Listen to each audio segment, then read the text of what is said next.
You are listening to the 2 and Out CFL podcast, a proud member of the Canadian Football Podcast Network. Well, listen, that sounds like a challenge, and I'm totally down for that. I've had a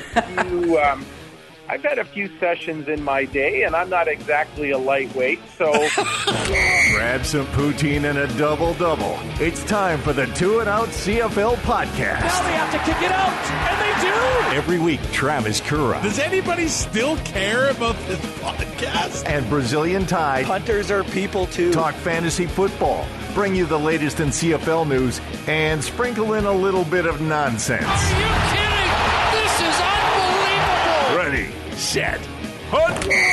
And we are part of the Alberta Podcast Network, powered by ATB. I'm Travis Currah, joined by Brazilian Ty, and we will be talking to CFL Commissioner Randy Ambrosie on 2 and Out today. This episode is brought to you by Alberta Health Services, and they have an important message to pass on to you. We ask these children if they know when to go to emergency and when there are other options. If you got in a car accident or like having trouble breathing, I would go to emergency if I had a really bad hockey skate cut on the neck. They're there to treat people that are really sick or really hurt. If you have an emergency or if you're not sure, we're here to help. Know your options. Call HealthLink at 811 or visit ahs.ca/options.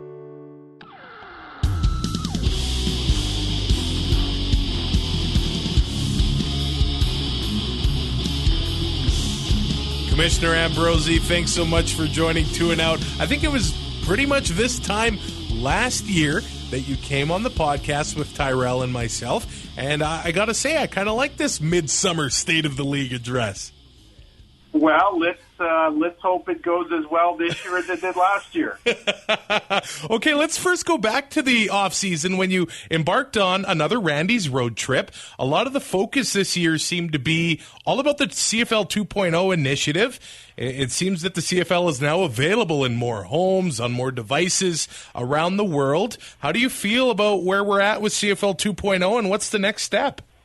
Yeah, I'd have to say that I think we took the right first steps, and for that I feel very good. There's a lot of work to go from where we started to where I ultimately want to get to. Where we just saw the Great Britain Football Association join our efforts. We have the Japanese here in a week's time. I'm looking forward to meeting them. There's some amazing football being played in Japan. We just had the German Federation here last week. They're very excited about where we're going. The LFA for Mexico were here about a month ago, and that relationship continues to prosper and shows great promise for, future activities. So there's so many good things, but, I wake up every day realizing that from here to there's a lot of hard work that needs to be done, and I'm just thankful that I've got great partners across the league to do it with. I think your time as commissioner has been one of the most eventful times all year round as a CFL fan. And this past offseason, collective bargaining did expire just before training camp started, and everything seemed to kind of come down to the 11th hour. I know you're ever the optimist. Did you expect it to come down to the wire like that? And do you kind of wish it had been done sooner?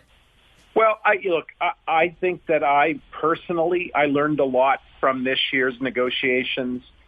I feel like the lessons learned from this round for me personally will give me a lot of insight into things that I'd like to see us do differently when we go back to the table in 3 years' time. I want to do a lot of work with the players, really starting right now and building a vision together for where we take the league. I think we can get a lot done between here and the time that this current edition of the CBA expires, and hopefully by the time we're back at the table, we perhaps end up with a even better outcome and a little less drama. To kind of piggyback on the CBA question that Travis just asked, attendance across the league has been one of the big water cooler topics, you could say, as of late. Do you think the CBA process and the absence of a CFL week early in the year hurt the beginning of the season attendance-wise? And what positives do you have on that front? Because, to be honest, some of the fans are quite worried about it. Yeah, look, I don't know that it was the CBA or the lack of a CFL week. I just think that we're at a time where you've got to earn every single fan. We've got to reach out to our fans, re-engage the ones that we've always had. We've got to go find new ones. So much of our 2.0 strategy is really geared around, tapping into new markets, changing the psyche around who we are. Going from a small, kind of humble league to a much bigger, more powerful league. We saw that with the Raptors, where they captured the imagination of a whole nation. And that was done largely on the strength of, kind of their positioning as a big global league and a team that now sits atop the throne of a global NBA. And it wasn't that long ago that the NBA had a vision for becoming a more global game. And I think that it's a page out of their book that we can build our own story. But, I just think going back to the question of attendance, I've been following some of the discussions on what's happening in sports overall. Major League Baseball is going through some challenges on attendance. And I just think we're just going to have to literally go out there and grab these fans and welcome them either into or back into our league. And I know that I've got the right partners to do that. And even touch on Atlantic hasn't been immune to the slow ticket sales and, the attendance numbers and such like that. So there was a price drop. Could this happen across the league like we've seen in Edmonton with their promo they had last week and they're going to, I believe, continue to do? Or is that up to each individual team on their own? Well, it's one of the things that's a great question, by the way, and I appreciate your asking it. One of the things that we're trying to do at the league office is really build a team services group that can provide a lot of insights for the teams, a lot of shared knowledge so that the teams don't have to fight these battles all on their own, that we can all work together. I think there was a lesson learned, in Moncton. And to his infinite credit, Anthony LeBlanc, who's the founding partner of Schooner Sports and Entertainment, was very transparent while I was with him over the first 2 days of the week. He said, look, they learned a lesson. They didn't get the pricing right, and they got a lot of feedback from fans that there weren't enough affordable tickets.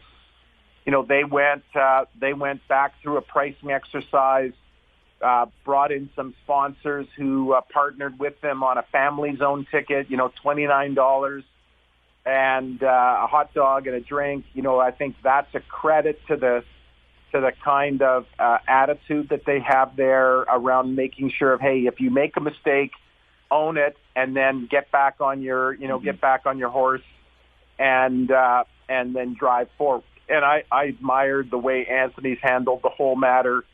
And I think, again, around the league, we just have to continue to work hard. Look, nothing great comes easy. There's always work that has to be done if you want to build something special. And I'm convinced that the CFL has got its best days ahead of it. Of course, that game's coming up August 25th between the Owls and Argos, so hurry up and get your tickets for that one. When we had you on last August, we did talk about the Schooners at that time. We didn't know it was going to be the Schooners. That did happen at the Grey Cup in Edmonton. Has the CFL and maybe Anthony LeBlanc and the Schooners ownership group kind of, I don't want to say learned lessons, but deadlines have come and gone. Are we going to stop talking about sort of deadlines to meet? And is the optimism still the same on both sides? Well, I can tell you that the optimism is still there. And again, to Anthony's credit, he several times during the many, many, many interviews we did while out east, he said, look, he was teasing that every time he even had the itch to share a date, I gave him a dirty look. Look,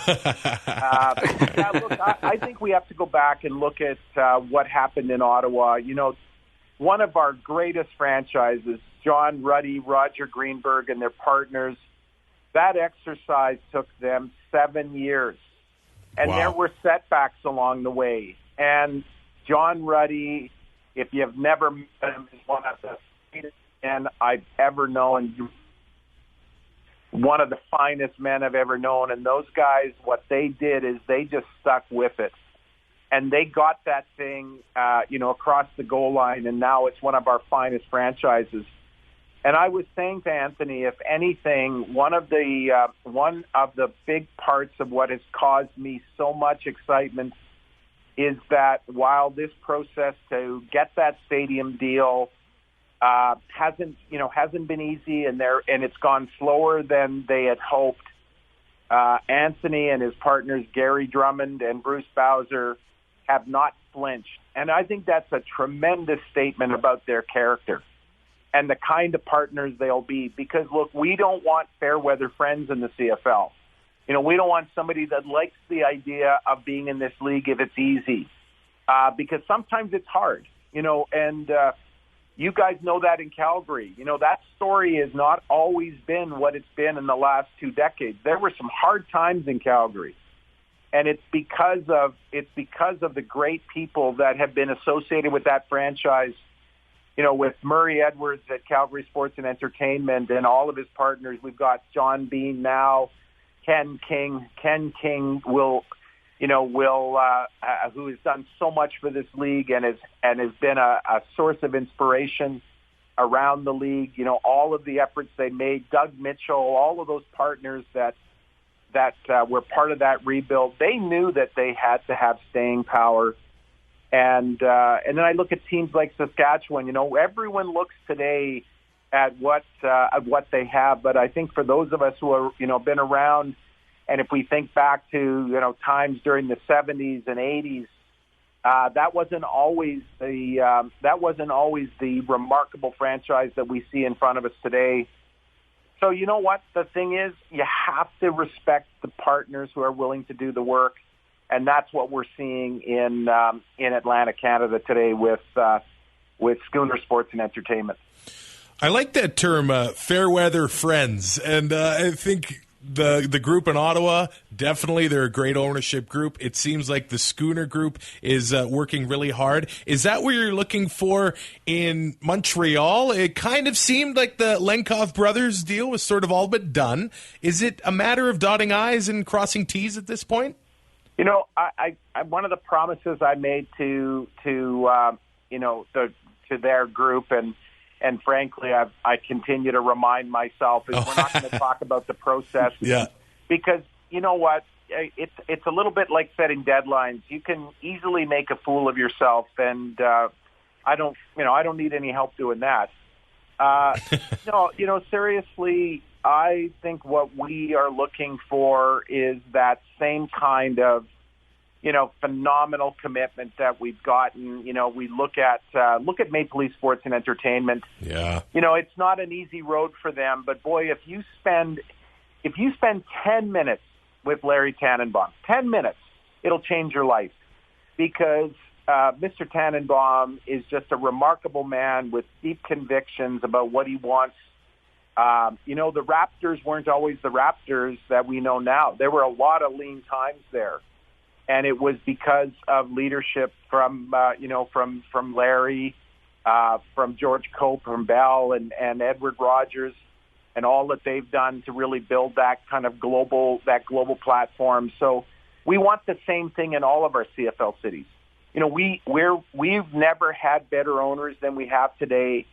We want to add that in Montreal because we feel so strongly about what football represents in that market. And so, again, I wake up every day thankful for the people I'm working with, optimistic about the people who are going to come next. and then think to myself, yeah, boy, there's some hard work in front of us. But one day when we wake up, all of us who love this game, including yourselves, are going to realize that we've been part of doing something special and take this league to the next level. The Alouettes are a team that have already changed their head coach and general manager in the first quarter of the season. And teams like the Argos and Lions, they may want to, but there is the coaches and front office cap that came into play last season. How does the CFL plan to continue to attract new blood to continue to improve player and coaching development with this in place? Well, I got to tell you something. I had a chance this winter to spend time with Coach Chamberlain in Toronto, and I'll tell you something. I just thought the world of him.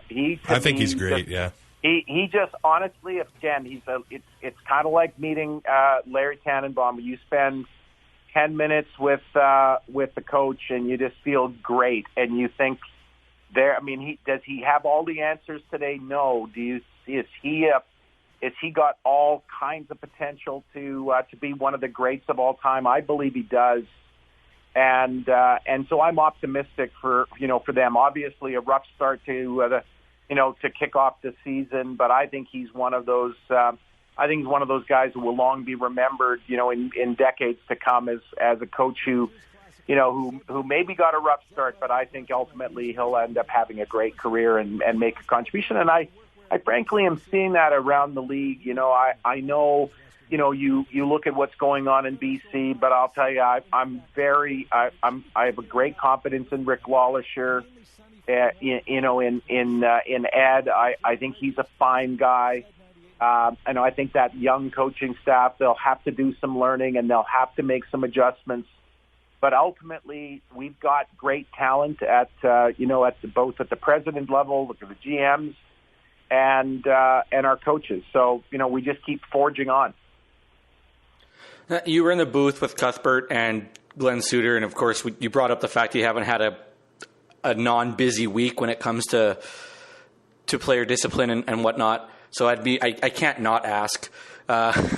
So Simone Lawrence, week 1 with the Claros hit, was suspended for 2 games, files an appeal. I think we can all agree that he should be allowed to file the appeal. Just the timeline of it, over a month for it to go through and the suspension was upheld. And a lot of fans saying that it was just too long of a process. Is there any amendments that could come or that can be made to this process to maybe streamline it or make it a little bit quicker? Yeah, I think this is, again, one of those topics that, we need to spend time with the Players Association, with Jeff Keeping and Brian Ramsey, and got to build. I talk about building bridges as part of this 2.0 strategy. I want to do the same with the players. It's easy to get mired in the battle, and then you kind of feel like you're in a battle. And I think the opposite side of this is, what if we just sit down face to face, people that love the game of football and want to see it prosper. I think there is a way to do it better. I don't have that answer today. I think it's something we'll have to work towards.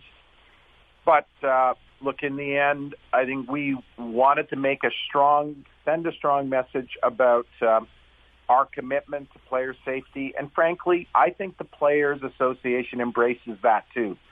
I don't have a doubt in my mind that they want the best for their players as we at the league want the best for the players. So I just think we got to find a way to constantly improve everything that we do. And I'm pretty optimistic that there are answers to those questions that that are out there, and together we'll work to find the solutions.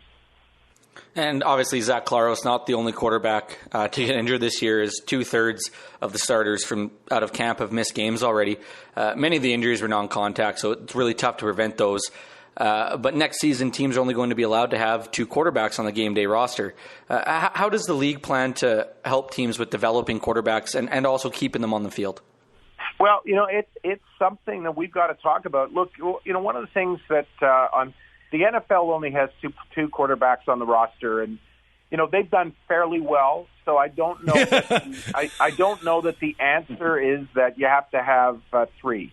Right. But I will tell you, this whole business of finding ways to develop quarterbacks is such an important question. And, one of the things that we've been talking about with every one of our international partners is how do we create roster spots for Canadian players that to give them an opportunity to continue to play the game they love and develop their skills. And I'm very excited to tell you that we're having very constructive conversations around the world. And I think by this time next year, we're going to see a lot of Canadians playing football around the world, continuing to develop their skills. And I'm frankly hopeful that that's going to be in the quarterbacking position as well, because, wouldn't we all love a chance to see some of these great U Sports quarterbacks, some of our junior quarterbacks getting a chance to continue to develop, and who knows, one of them just, or two or three or four, just, with a little bit more time and a little bit more experience, don't come back and end up playing in the CFL, and maybe the next Russ Jackson is just around the corner if we get this international program going. We put some questions out on Twitter, so some fan questions for you, Mr. Commissioner. Adam wanted to know if the CFL has ever looked at streaming fans directly or streaming games directly to fans in Canada. Well, that's a great question, but, you remember the importance of our TSN partnership. Of course. And, of course, they've got their streaming platform. And if we end up going direct to the consumer, that would affect our partnership with TSN. And frankly, that's not a good bet for us. One of the things I really love, just absolutely love, is the time I get to spend with Stu Johnson and Paul Graham and our great partners at TSN, because I'll tell you, they're incredibly committed to our league. And that partnership is critical to our future. So, I'd say while it's an interesting idea, I think we got to work harder at working with TSN and finding, continuing to work together to find ways to get our product in front of as many CFL fans as possible.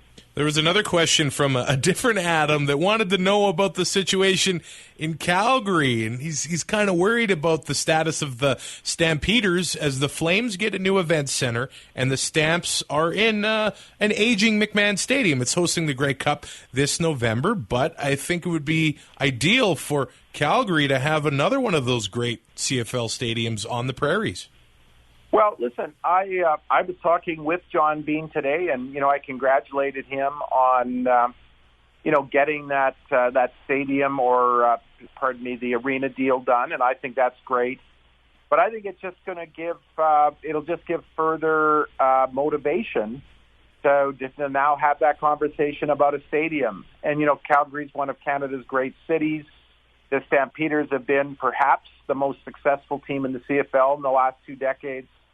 And I'm not ashamed to say this. Look, if there's a team that's deserving of a great new facility, it's the Stampeders. John Hufnagel and that entire organization have done so much so I guess we're all going to have to lean in and do everything we can to put the pressure on each other and on the government, both at the city level, the provincial level, and see if we can't find our way to a new, shiny new facility and one, world-class way for fans to enjoy our game, and ultimately for the Stampeders to continue what they've been doing now for a very long time, and that's thrill their fans.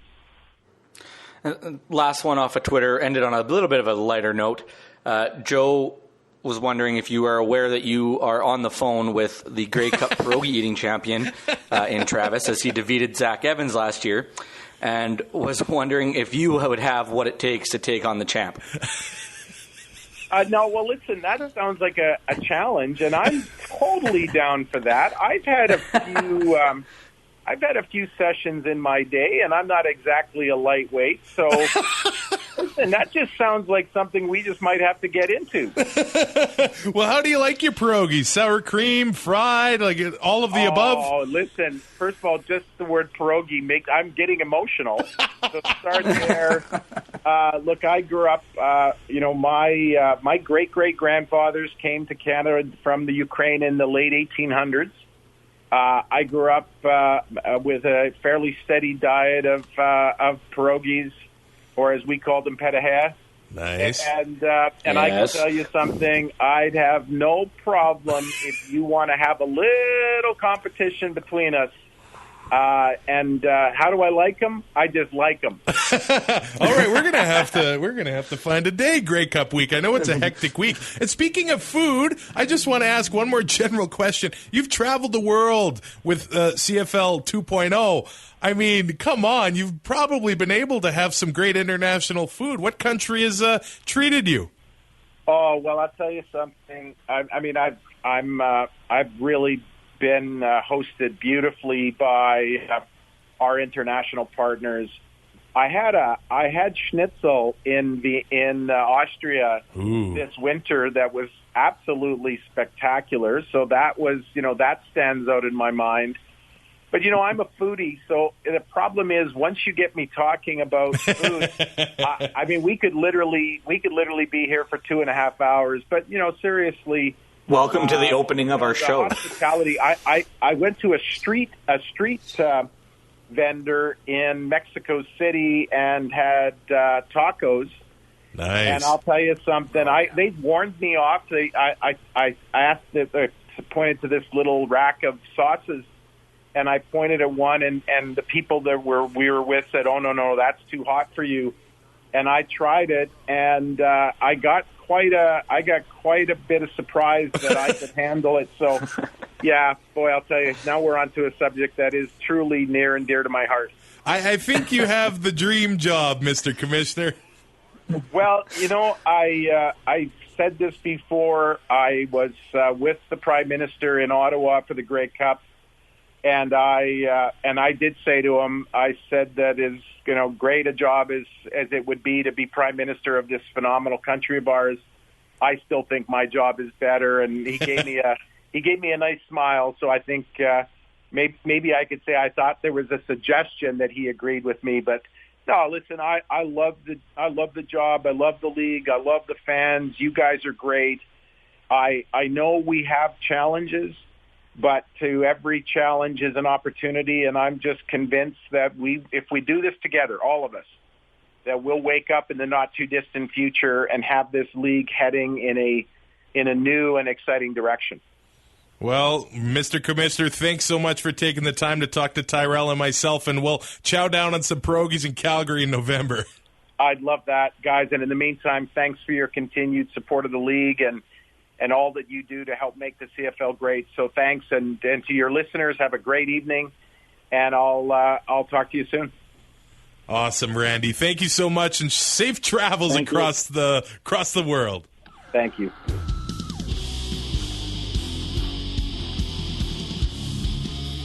Thanks once again to CFL Commissioner Randy Ambrosie for coming on the 2 and Out podcast this week. We are a part of the Alberta Podcast Network, powered by ATB. So many great shows on the network. You can see them all at albertapodcastnetwork.com. This week, I want to send you to Emily Missed Out. Emily and Brianne watch classic pop culture-filled movie gems that Emily's never seen. So join them as they try to determine if she missed out. And when I say absolute gems, legendary movies that she's never seen, I'm not kidding. Episode 37 was The Godfather, then Wayne's World, Christmas Vacation, the Star Wars prequel trilogy, Pulp Fiction, Rocky. Amazing movies. But it must be amazing to miss them and then go back 25, 30 years to watch some of the classics that a lot of people got to enjoy as they came out. So enjoy Emily Missed Out, a part of the Alberta Podcast Network. This week, Tyrell and I, taking part in the Canadian Football Podcast Network Fantasy Challenge. I will be taking on Safamod from the Piffles podcast, and Ty has Sheldon from Horseman Radio. It's going to be some cool battles. We'll see how they wrap up on Monday. If you want tickets to any of the games this week, we have some awesome games. Make sure you go to seatgiant.ca, because tonight, if you're listening to this podcast soon enough, Bombers and Stamps, we got the Riders and the Owls, Red Blacks and Eskimos, Roman Reigns is going to be in the house, Lions and Ticats, the Feline Bowl, seatgiant.ca. It's Canadian owned and operated. All the tickets there are in Canadian dollars. And hey, maybe there's concert tickets you want, both north and south of the border. seatgiant.ca, promo code APN. It's 3 letters, APN. You're going to save 5% on your order, and you're going to support the Alberta Podcast Network in the process. Have yourself a good weekend. Enjoy Week 9. Tyrell and myself will talk to you Monday morning. Thanks for listening. Find more great shows like this at CF Pod Network on Twitter.